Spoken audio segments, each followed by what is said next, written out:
Live from New Delhi, you're watching DD India News Hour, India's voice to the world. I'm Ramesh Ramachandran. Coming up in the next hour, India's Prime Minister Narendra Modi to shortly leave for G7 summit in Italy reiterates that India remains committed to consolidating India-Italy strategic partnership in his departure statement. At least 40 Indian nationals killed after a fire breaks out in a building in Kuwait. An Indian minister reaches the Gulf state, meets the injured. UK's Labour Party releases its manifesto, announces $9 billion in tax rises, promises to grant 16-year-olds the right to vote. And the US Central Bank keeps key lending rate unchanged, one cut possible in 2024, down from the 3 expected in March.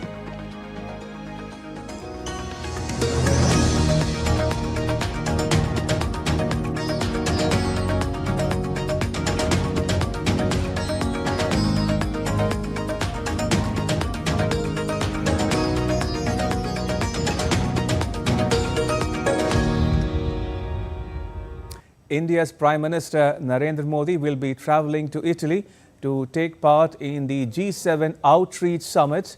In his departure statement, the Prime Minister said, and I quote, "I'm travelling to Apulia region in Italy to participate in the G7 Outreach Summit on the 14th of June 2024. I'm glad that my first visit in the 3rd consecutive term is to Italy for the G7 Summit. I warmly recall my visit to Italy for the G20 summit in 2021. Prime Minister Meloni's 2 visits to India last year were instrumental in infusing momentum and depth in our bilateral agenda.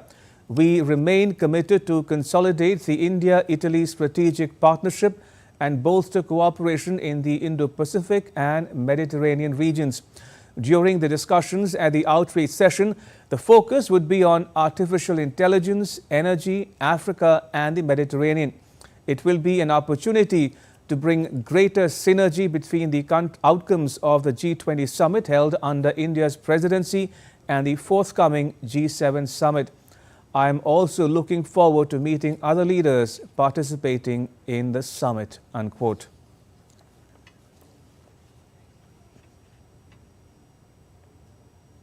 So as we have been reporting, India's Prime Minister Narendra Modi will be leaving shortly for the G7 summit in Italy. In his outreach, the Prime Minister will hold a bilateral meeting with Italy's Prime Minister Giorgia Meloni and certain other world leaders. The G7 is a grouping of the world's 7 most developed economies. It comprises Italy, Germany, Canada, France, the United States, the United Kingdom and Japan. Right, joining me is my colleague Arun Sharma. Arun, walk our viewers through the departure statement issued by the Prime Minister's office and put the visit into context for our viewers as well. Well, good evening, Ramesh. And we know this fact that the G7 summit has begun, and we also know this fact that India is part of the outreach grouping in outreach bloc, and Indian Prime Minister Narendra Modi will participate in this G7's outreach session, and will be keeping a strong view as far as 3 important topics are concerned. Number 1 is about artificial intelligence. Number 2 is energy. Now, energy includes the green energies, the green capacities, the green infrastructure. Last but not the least, about Mediterranean aspect of the session. But yes, we also know this fact that this is Prime Minister Narendra Modi's first visit as far as after the 3rd term to this powerful grouping of G7. So his views on the sidelines of this multilateral platform is going to be very much important and significant. His vision is going to be very much important. We know this fact that recently when the G20 summit was held, various strong, you can say that, various decisions were taken under the leadership of India as far as the G20 summit is concerned, be it the decision on African Union is concerned. That was, a great decision that was taken under the leadership of India. So similarly, all eyes will be on India as to what India has to offer a developing country, a largest democracy has to offer as far as these wide topics are concerned, the outreach topics are concerned. That means on AI specifically, and of course on energy aspect. Earlier also, Prime Minister Narendra Modi on various multilateral platforms has stated this fact that there is a need for a collaborative approach as far as AI is concerned, the artificial intelligence is concerned, and technology should be democratized in this decade specifically. And India now aims to become a developed economy by 2047. So the kind of initiative that India is taking right now, and how what is the vision of India as far as advancement is concerned and going forward. So Prime Minister Narendra Modi is likely to highlight the India's growth story as well. It is very much likely that because in last G7 summit there was an intervention from Prime Minister Modi's side. So it is very much likely that during this outreach session, Prime Minister Narendra Modi is likely to make some interventions. And his vision is going to be very much important as far as this outreach session in the G7 summit is concerned. So broadly on the lines of AI, that is artificial intelligence, and of course the energy, that is going to be very much significant. So Prime Minister Narendra Modi's departure statement clearly gives a clear picture, a broader outline as to what exactly the emphasis of his visit is going to be as far as his visit to Italy is concerned regarding the G7 summit. All right, we will leave it at that. Arun, thank you. That was my colleague Arun Sharma joining us on the phone line to talk more about the Prime Minister's much anticipated visit to Italy for a G7 summit. Meanwhile, leaders of the G7 democracies started their annual summit on Thursday. Many of them are under a cloud at home but are determined to make a difference on the world stage as they seek to help Ukraine and counter China's economic ambitions. Heading into 2 days of talks, diplomats said that a deal had been agreed in principle on plans to issue $50 billion of loans for Ukraine using interest from Russian sovereign assets frozen after Moscow launched its invasion of its neighbor in 2022. According to diplomats, the Western nations were also unanimous in their concern over China's industrial overcapacity, which they say is distorting global markets, and their determination to help African states develop their economies. Italy's Prime Minister Giorgia Meloni expressed the hope that the talks will lead to concrete and measurable results. The message we want to convey is a G7 that, under the Italian presidency, wants to strengthen its dialogue with the nations of the Global South. We have done this because this land is historically a bridge between West and East. It is, let's say, a land of dialogue at the center of the Mediterranean Sea, of that Middle Sea that connects the two great maritime spaces of the globe, that is, the Atlantic on one side, the Indo-Pacific on the other. And just to recap, the G7 comprises the United States, Japan, Canada, Germany, France, Italy, and the United Kingdom. The European Union also participates in the discussions. Now, US President Joe Biden is already in Italy for the G7 summit. US National Security Advisor Jake Sullivan has said that Biden will urge fellow leaders to support ceasefire negotiations and encourage Hamas to accept a proposal backed by Israel. Sullivan said that Israel was standing behind the ceasefire proposal that Biden outlined in a 31st May speech. He said that he had heard no Israeli leader challenge the deal.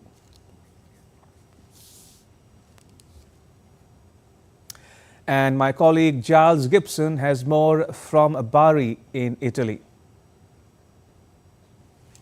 Strong chance that the leaders have actually already reached a political agreement when it comes to that $50 billion loan that will be backed up against frozen Russian assets in the West. We've heard from an anonymous French official speaking to reporters saying that the money will reach Kyiv by the end of 2024.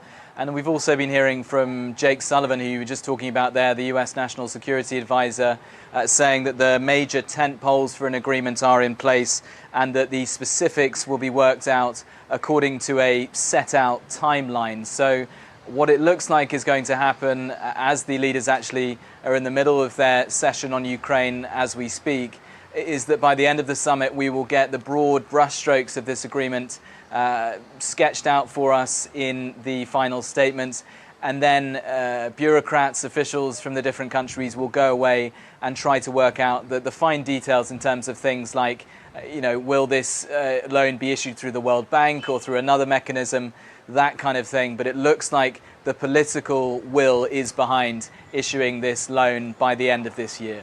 If you go down the list of the attendees, you have Rishi Sunak, the UK Prime Minister, who of course is far behind the opposition Labour Party in the polls ahead of the UK elections taking place on the 4th of July. You have the French President Emmanuel Macron, who took a real blow in the recent European elections in terms of the performance of his party, and he's called a snap general election which is taking place just a couple of weeks before the Paris 2024 Olympics. You've got Olaf Scholz, the German Chancellor, who had a pretty bad performance for his party in the European elections as well. But I think it is also interesting to draw a comparison with Giorgia Meloni, the Italian Prime Minister, whose Brothers of Italy party had a very strong performance in the European election, topping the polls here in Italy. And this is also for her really the culmination of this G7 presidency for Italy, the moment when she's hosting some of the most powerful people in the world, including the US President Joe Biden. But I think the Italian presidency, the strength of Giorgia Meloni, will really be judged by what's in that final statement at the end of the summit. What can she sort of wrangle these leaders to agree on things like that desperately needed financing for the Ukrainian war effort. And staying in Europe, British opposition Labour leader Keir Starmer has unveiled his party's agenda for government on Thursday, pitching to voters ahead of the 4th of July election. Labour Party in its manifesto has promised to recognise the state of Palestine as a contribution to a renewed peace process which results in a two-state solution. The Labour Party said that if it wins the national election, it would remain steadfast in providing financial, military and diplomatic support for Ukraine. Just 2 days before Prime Minister Rishi Sunak proposed $22 billion of tax cuts in his Conservative Party's manifesto. Meanwhile, British Prime Minister Rishi Sunak and Labour leader Keir Starmer were grilled by voters at a televised event on Wednesday. Both were challenged over their past decisions, pledges and how they would fund policies if they won the 4th July election. Sunak was booed and heckled over doctors' strikes, migration and his policy to introduce national service for young people.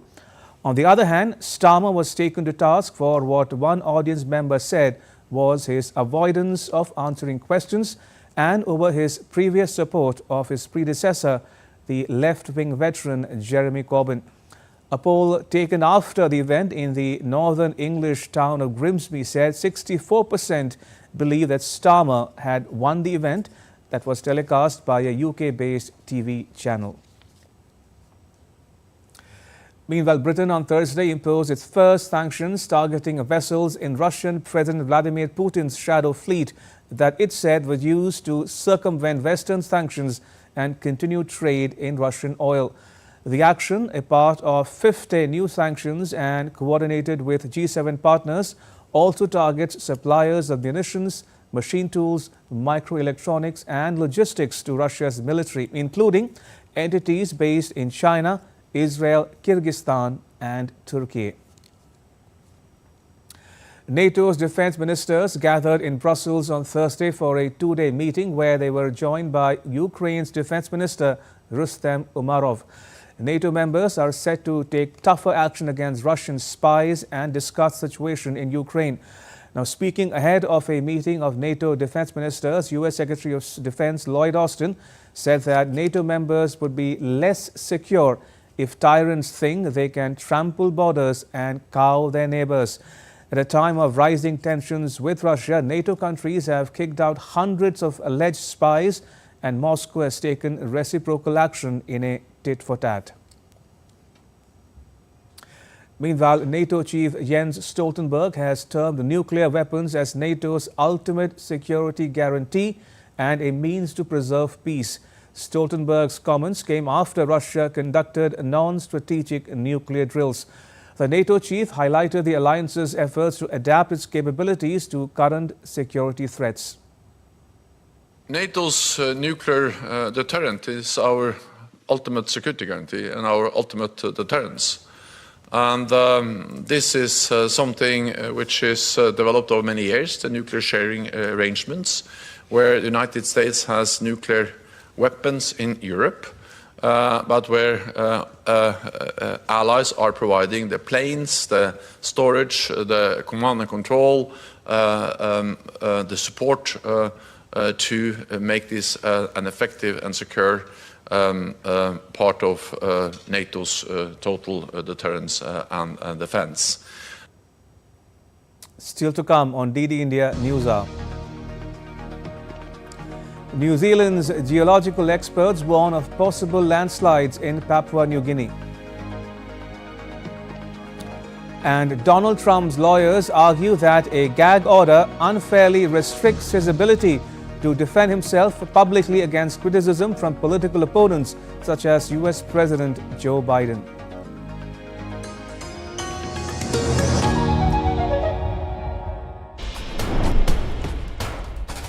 Wherever news breaks, whatever it takes. Connecting corners, cutting across continents. Stories that matter from across the globe. Accurate, authentic journalism that serves you right.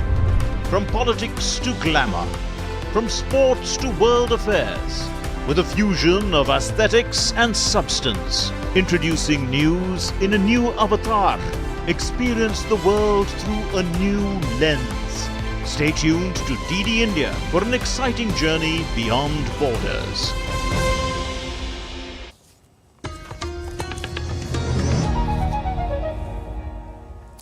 You're watching DD India News Hour. I'm Ramesh Ramachandran. The Moscow exchange has halted trading in US dollars and euros from Thursday. The move comes after the United States imposed a new set of sanctions on Russia. This has caused the ruble to fall to a near 3-week low against the dollar on the interbank market. The dollar and the euro would be suspended for forex and precious metals trading. Also, there will be no trading on equity and bond, money and standardized OTC derivatives markets in dollars and euros. But the Central Bank of Russia assured people that their dollar and euro bank deposits were secure.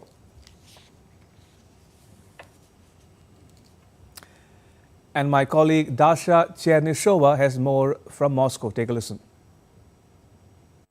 It is simply impossible for the Moscow Stock Exchange to conduct this trading because of the new round of sanctions by the United States. Those sanctions have been described as unilateral and illegitimate, with Moscow saying that this step will obviously not be left unanswered, so we're waiting for the Russian response to that. But what's happening at the moment is that the Moscow Stock Exchange opened the trading on Thursday with its shares going down by at least 16%. We also have seen the benchmark index of the Moscow Stock Exchange going below the levels last seen at the beginning of this year on the 3rd of January. That is a significant drop. So the market has lost all of the gains that it has made over the course of the past 6 months. We also see the companies that have fallen under the recent round of sanctions also losing their value and attractiveness among the Russian investors. But in practice, it also means that many of the Russian investors who still had foreign currencies such as euros, such as dollars,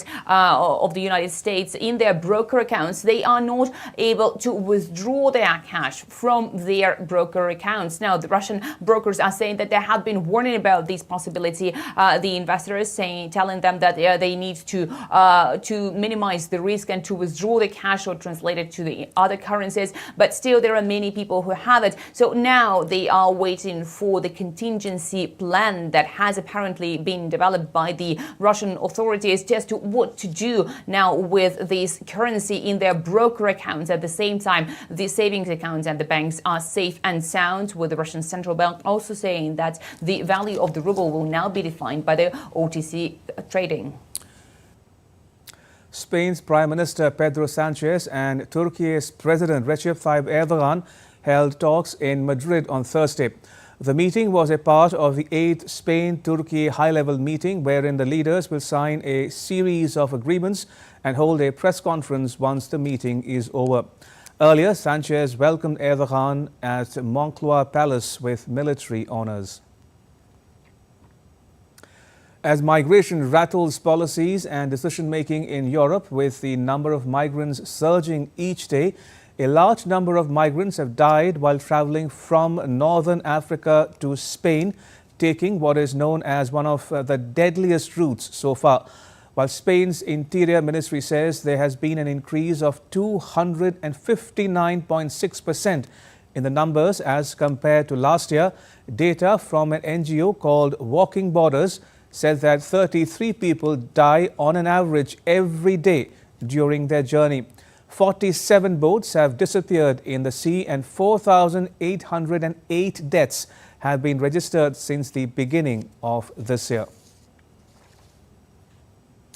And now to news from the Indo-Pacific. China's Premier Li Qiang and New Zealand's Prime Minister Christopher Luxon witnessed the signing of 7 agreements during Li's visit to New Zealand on Thursday. Exchange of letters on the commencement of trade in services negotiations based on a negative list approach under the New Zealand-China Free Trade Agreement and a memorandum of arrangement concerning cooperation on business environment optimization were 2 of the 7 agreements. According to Chinese state media, Beijing stands ready to work with New Zealand towards upgrading the comprehensive strategic partnership between the two countries. I look forward to being able to showcase important areas of cooperation between New Zealand and China in the coming days. And this afternoon, I also discussed with the Premier a number of issues that are important to New Zealand's interests. And as you would expect, this includes issues on which our perspectives differ. China and New Zealand have different political systems, and as with all of our long-standing relationships, it is natural that we will raise our differences with China consistently and predictably. At least 40 Indian nationals were killed in a building fire in Kuwait. India's Minister of State for External Affairs, Kirti Vardhan Singh, is in Kuwait.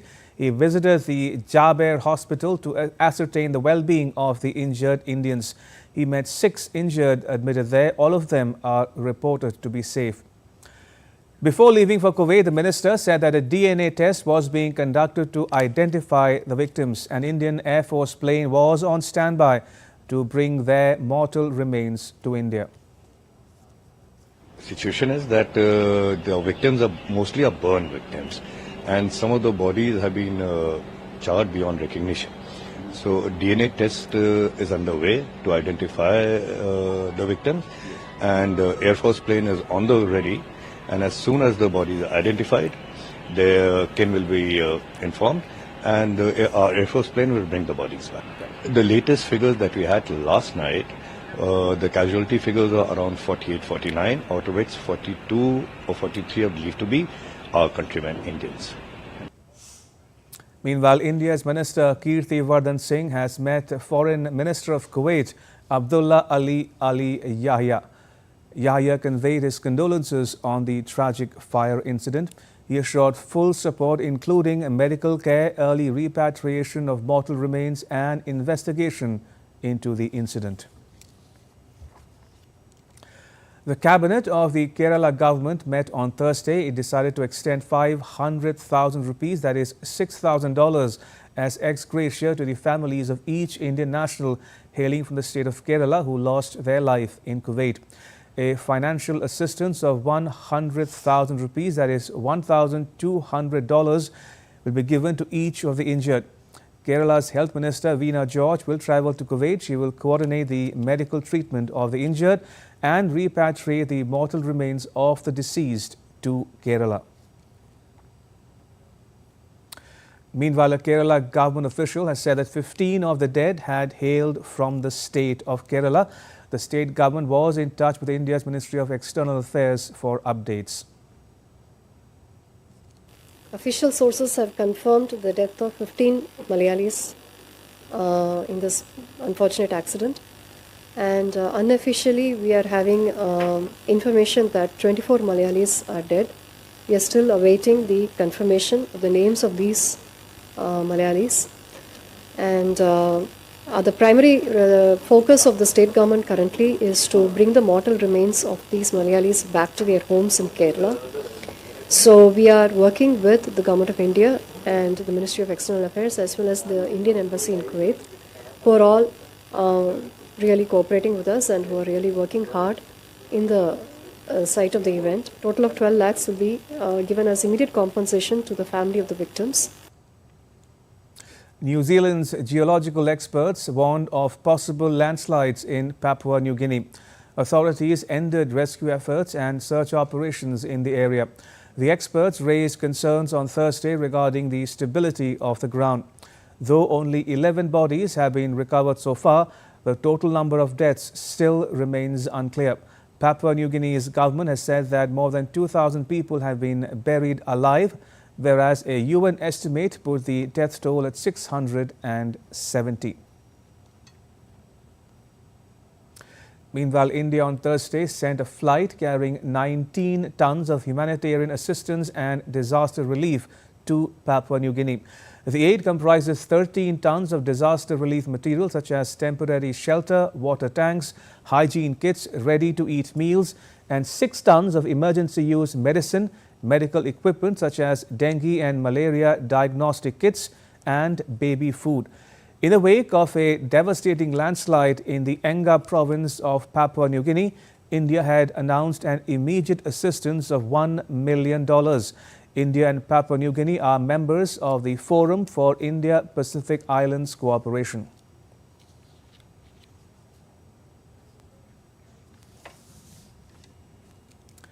And now to updates from the world of business. Former U.S. President Donald Trump's legal team responded on Wednesday to a guilty verdict he was given in New York City on 34 counts of falsifying business records. Trump's lawyers argue that the gag order unfairly restricts his ability to defend himself publicly, especially against criticisms from political opponents such as President Joe Biden and actor Robert De Niro. Caroline Malone has more from Washington, D.C. Donald Trump awaits sentencing after being found guilty of trying to cover up hush money payments to former adult film star Stormy Daniels. His lawyers have said they will appeal. The New York judge in the case must formally approve the verdict and enter a final judgment. He set July 11th for the sentencing hearing. That's a time for the prosecution and defense teams to argue over what punishment Trump should get and for the judge to make a final decision.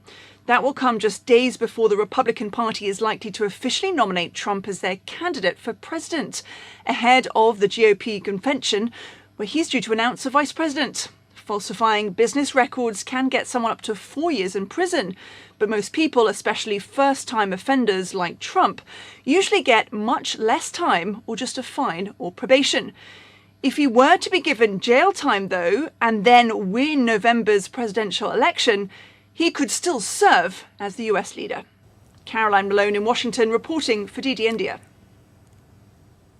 Beijing on Thursday slammed EU tariffs on Chinese electric vehicles as protectionist behavior and said that it hoped the European bloc would correct its wrong practices and handle trade frictions through dialogue. The reaction from China and others embroiled in the dispute, including European and Chinese car makers, points to clear opposition to the EU decision and an eagerness to de-escalate the situation. Industry insiders say that both Europe and China have reasons for wanting to strike a deal in the months ahead to avoid the addition of billions of dollars in new costs for Chinese electric car makers as the EU process allows for review. China said that it would take all necessary measures to safeguard its interests after the European Commission announced on Wednesday it would impose extra duties of up to 38.1% on imported Chinese electric cars from the month of July.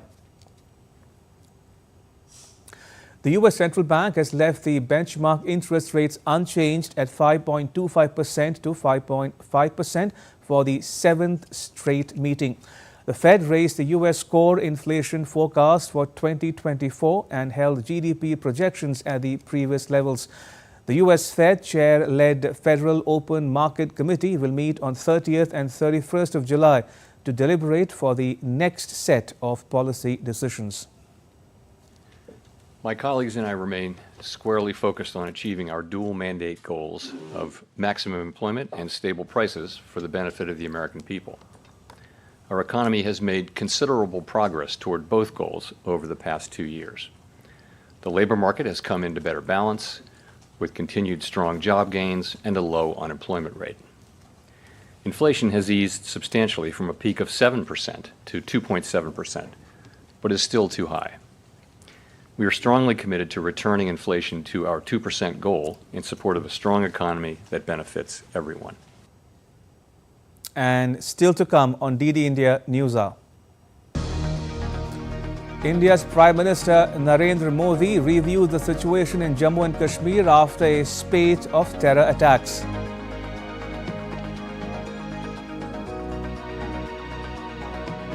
And heat wave conditions to prevail in northern, northeastern and central India.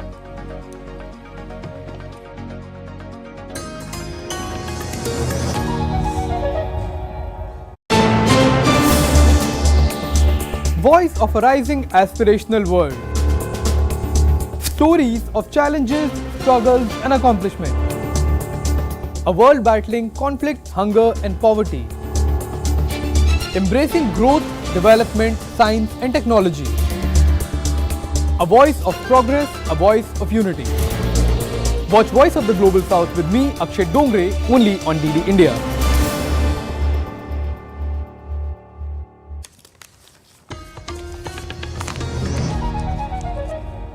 You're watching DD India News Hour. I'm Ramesh Ramachandran. A quick recap of the headlines. India's Prime Minister Narendra Modi to shortly leave for G7 summit in Italy reiterates that India remains committed to consolidating India-Italy strategic partnership in his departure statement. At least 40 Indian nationals killed after a fire breaks out in a building in Kuwait. An Indian minister reaches the Gulf state, meets the injured. UK's Labour Party announces its manifesto, announces $9 billion in tax rises, promises to grant 16-year-olds the right to vote.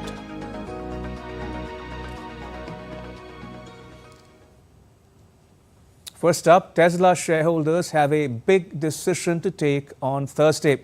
They'll be voting on whether to award CEO Elon Musk a $56 billion payout. It's the biggest executive compensation package in history. But it would come as Tesla grapples with slowing sales and is laying off 10% of its workforce. The outcome could impact plans for the electric vehicle giant to expand into India. Tony Waterman has more from outside Tesla's factory in Austin, Texas, where the company is headquartered.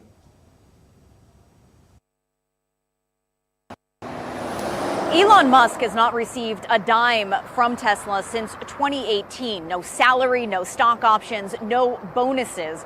Instead, at the time, he had struck a deal with the Tesla board that would give him very favorable stock options if he met a bunch of really difficult targets, including growing the company from $59 billion to $650 billion in the span of a decade. And incredibly, he met those targets and now wants his due. But in January, a judge struck down the plan, saying the deal wasn't negotiated in good faith because the board was beholden to Musk.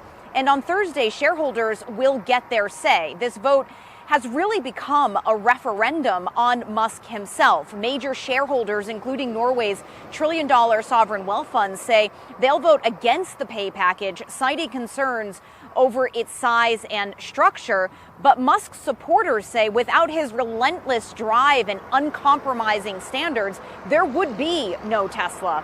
And some on the board are warning that if shareholders do not pass this pay package, Musk may leave the company altogether. That could potentially have a knock-on effect for India. Musk has been aggressively pushing for the company to expand into the country. And in fact, just last week, when congratulating Prime Minister Narendra Modi on his election victory, Musk said he looked forward to his companies doing exciting work in India. Whatever shareholders decide on Thursday, experts say the impact is likely to not be immediate. If the vote is in favor of the pay package, it will still need to get reinstated by a judge. And if they vote no, there's likely to be a negotiating process for Musk to start receiving a salary. Tony Waterman in Austin, Texas, reporting for DD India. The giant African snail is highly sought after in many parts of the world for both its nutritional benefits and its use in cosmetics. But in Ghana, the edible snail species is gradually facing extinction. Farmers are now prioritizing snail farming to keep the industry alive. Nabil Ahmed Rufai has more from Accra. Emmanuel Chene started breeding giant African snails in this greenhouse 5 years ago. It was mainly to provide an alternative source of protein for local consumption. We have limited protein sources. It is just about meat, fish or egg, and that's it. And then I also realized that snails and then other source of proteins which used to be there in the olden days with time are getting fade out. In Ghana, snails usually breed in natural environments that are marshy and wet, but the edible snail species have faced extinction over time due to variations in weather patterns and intense dry spells linked to climate change. So farmers are investing in other technologies like the greenhouse to help the production of the local delicacy. It takes between 4 to 6 months for the snails to mature after their eggs are hatched. People come to this market to buy snails mainly to use it in preparing different types of dishes. Some add the snails to soups and sauces, while others just fry and eat them. Mamiya sells these snails at $8 for 5. People like snails because they are very nutritious and healthy. But these days, we do not get the quantities we need from the farmers. Beyond its nutritional benefits, the shells of snails can be crushed and used as poultry feed, while the mucus is used for cosmetic products. The global snail value chain business is worth more than $2 billion. If we're able to produce a ton of snail slime every month, it means a lot of money, and this is going to boost our economy. This is going to increase employment. It's going to increase even our GDP. Is going to ensure that we have a lot of foreign exchange coming in and all that. Even though his business has been sluggish lately due to lack of funds, Emmanuel Chene hopes to scale up production of his snails soon in order to tap into the export market. Nabil Ahmed Rufai in Accra, Ghana, reporting for DD India.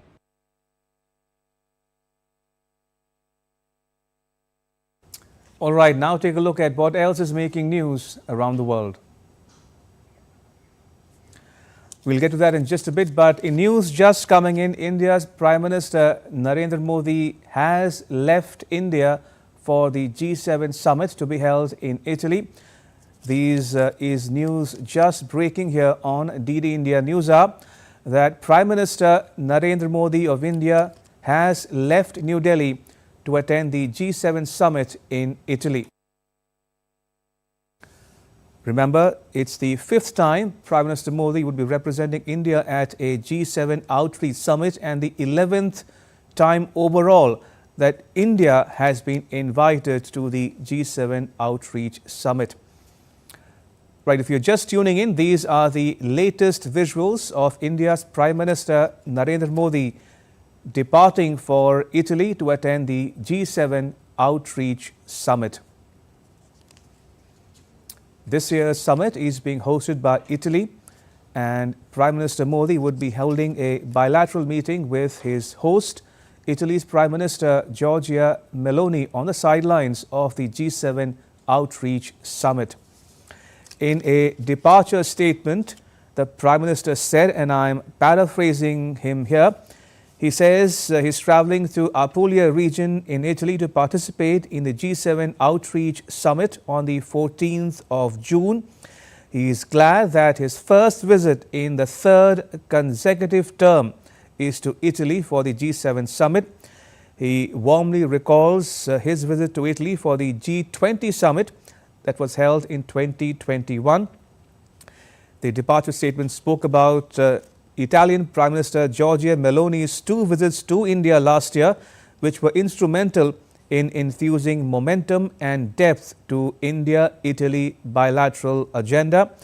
The Prime Minister going on to say that they remain committed to consolidating the India-Italy strategic partnership and bolster cooperation in the Indo-Pacific and the Mediterranean regions.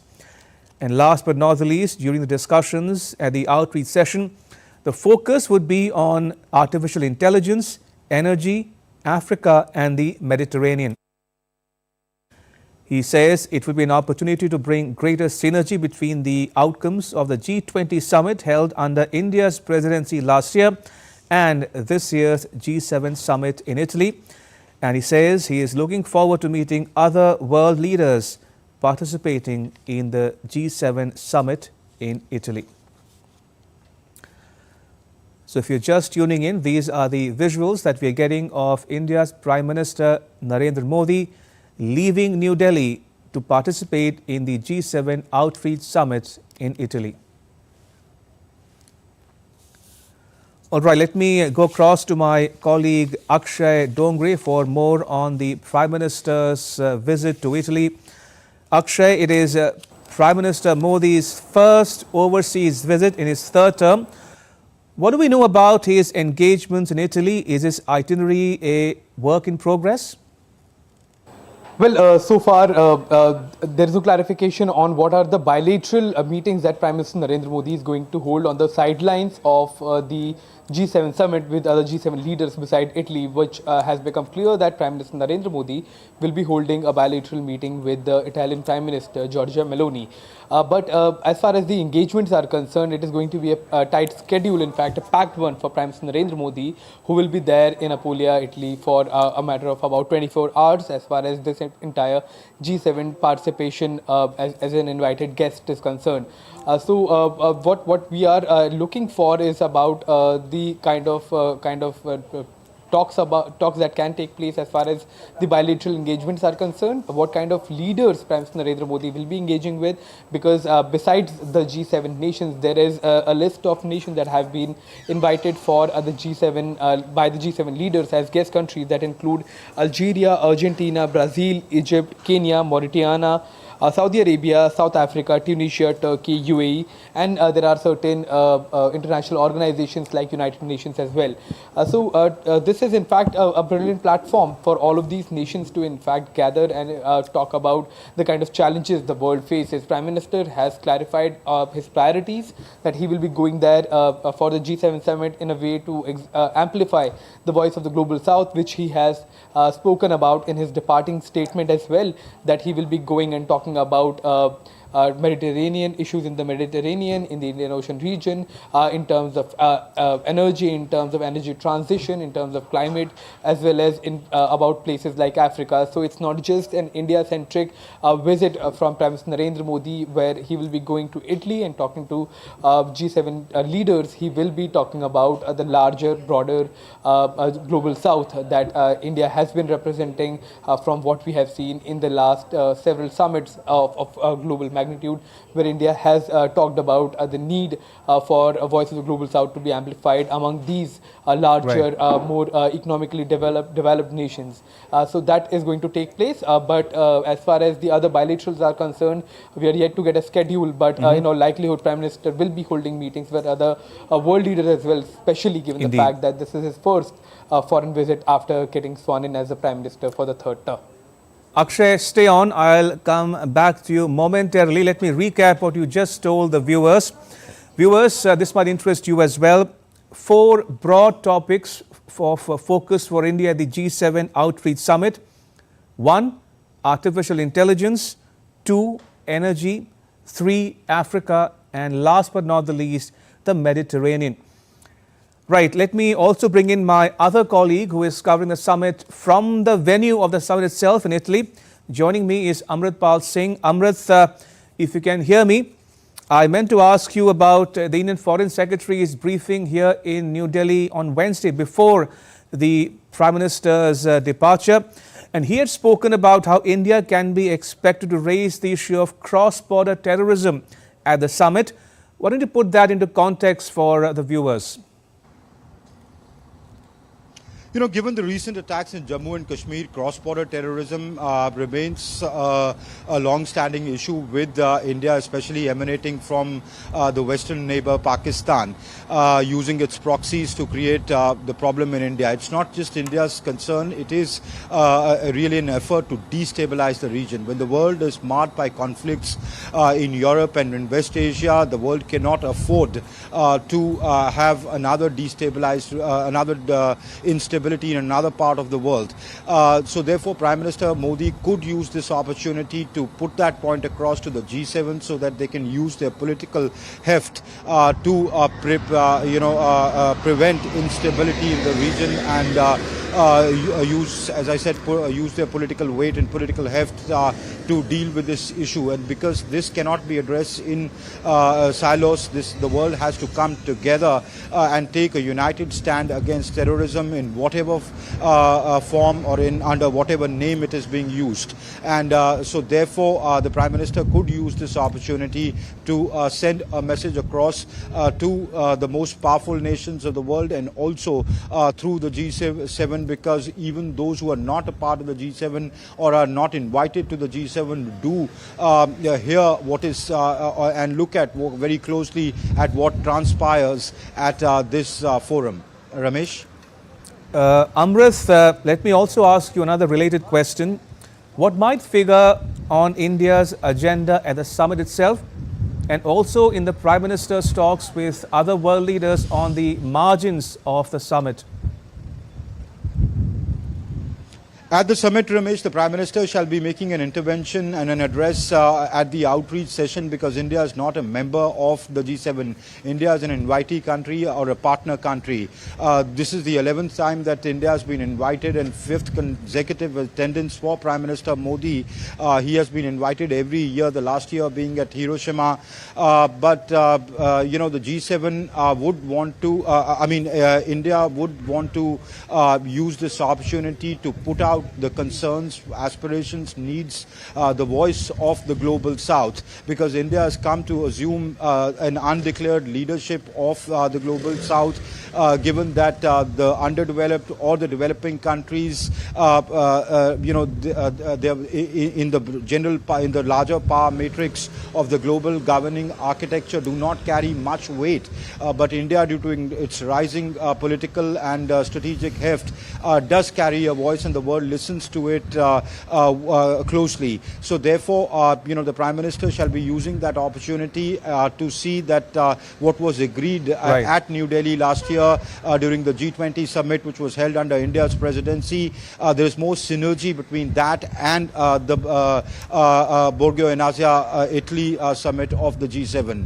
Also, as you mentioned, and the Prime Minister's pre-departure statement, where the Prime Minister said, issues of artificial intelligence, energy, Africa, the Mediterranean would figure here at the G7 summit, in which the partner countries like India are participating in the outreach sessions. Right, Ramesh? Amrit and Akshay, I have about 5 odd minutes left on this broadcast, so I'm going to take a deep dive into a couple of specific areas for the benefit of our viewers. Starting with you again, Amrit. Would India be taking part in the Ukraine Peace Conference to be hosted by Switzerland just after the G7 summit?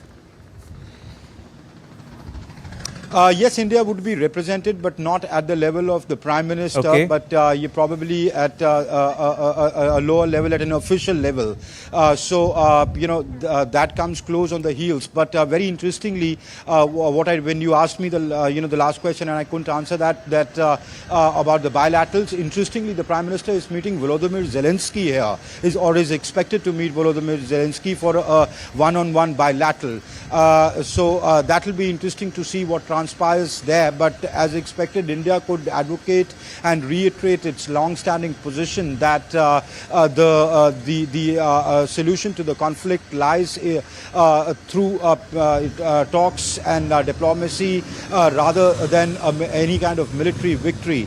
So I think the Prime Minister would want to convey that to President Zelensky, even as President Zelensky would make a strong pitch to the G7 leaders for more funding for its war chest in its war against Russia. The Prime Minister also, could use his other bilateral meetings, especially with Rishi Sunak and the French President Emmanuel Macron, to convey similar sentiment, apart from, of course, the bilateral aspect between these countries and India. He'll also be meeting Giorgia Meloni, who's, of course, the host country, and at whose invitation Prime Minister is visiting Italy for a day-long trip, where he would review the whole gamut of the relationship, the strategic relationship, and see how new energy can be infused into this relationship and more depth can be provided to this relationship. Ramesh. Before I bring in my other colleague Akshay, I want to quickly ask you, Amrit, you spent the last few days in Italy covering the summit at the venue itself. Talk to us a bit about the Indian diaspora in Italy. How big or small is it, number one? And number two, talk to our viewers about the venue itself, the town of Apulia, which overlooks the Adriatic Sea.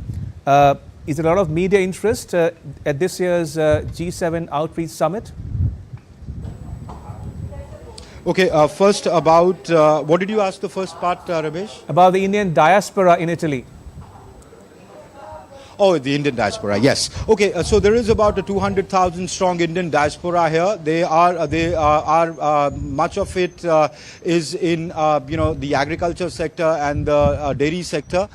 There are IT companies, pharma companies present here, in which Indians do work as IT professionals. So there are students, about 6,000 Indian students who study in Italy, because language being a barrier, English is a more preferred language for Indians rather than Italian, but there are about 6,000 Indian students of the 200,000 Indian diaspora present here.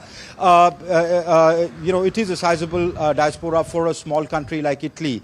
But yes, when Prime Minister Modi and Prime Minister Meloni meet and discuss people-to-people contact is an important part of the relationship, and they would want to expand this partnership using the Indian diaspora to strengthen this relationship, be it in the sectors of IT, pharma, design, manufacturing, and see how because Italy is quite advanced when it comes to technology and textiles, especially.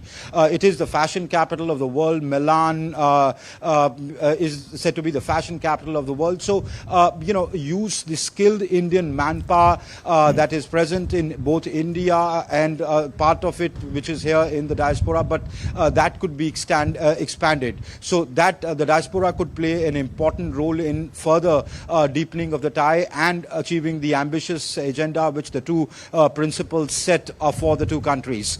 Now coming back to Apulia. Now Apulia is a very picturesque, very beautiful part of South Italy by the Adriatic Sea. If I can ask my cameraman to just pan and show you, the coast of the Adriatic Sea. It is this particular venue of the summit is a place called Borgo Ignacio, which is actually just a village. It is a village. It's not like a city, a big city like Rome or Milan or Venice. It is a small village. So this is like a very, very remote part where, of course, Bollywood stars like George Clooney, Madonna, etc. come here. People, very rich crowd from Europe and from other parts of the world come here to do destination weddings, etc. They have small, castles from old times, which they call messarias. So this is the summit's venue is Messaria of Borgo Ignacio, which is, as I said, a village. Apulia is a province or a state, if you talk in Indian terms, of Italy, of South Italy. So Giorgio Meloni has chosen this place very thoughtfully to put out a very picturesque part of her country, taking perhaps a cue from Prime Minister Modi when he held pre-G20 meetings in the run-up to the G20 summit in different parts of the country. So this time around she chose not the ancient city of Rome, but the very picturesque, yes, ancient too, because there are Byzantine ruins of the Byzantine cities here to put out Italy's best foot forward. Ramesh? I'm afraid that's all the time we have for. I will have to leave it at that. May I thank both my colleagues, Amritpal Singh in Italy and Akshay Dongre joining us from New Delhi for your inputs. Appreciate it. And with that, it's a wrap on this edition of DD India News Hub. For those of you on the go, you can get all the latest news and updates on the DD India mobile app. The app is available on both Android and iOS platforms. You can scan the QR code on the screen now to download it. Okay, so let us know your thoughts on the news of the day. You can connect with us on Facebook, X and Instagram. You can also check out our website ddindia.co.in. We will be back with more news as it breaks here on DD India. I'm Ramesh Ramachandran. From all of us here in New Delhi, thanks for watching DD India News Hour.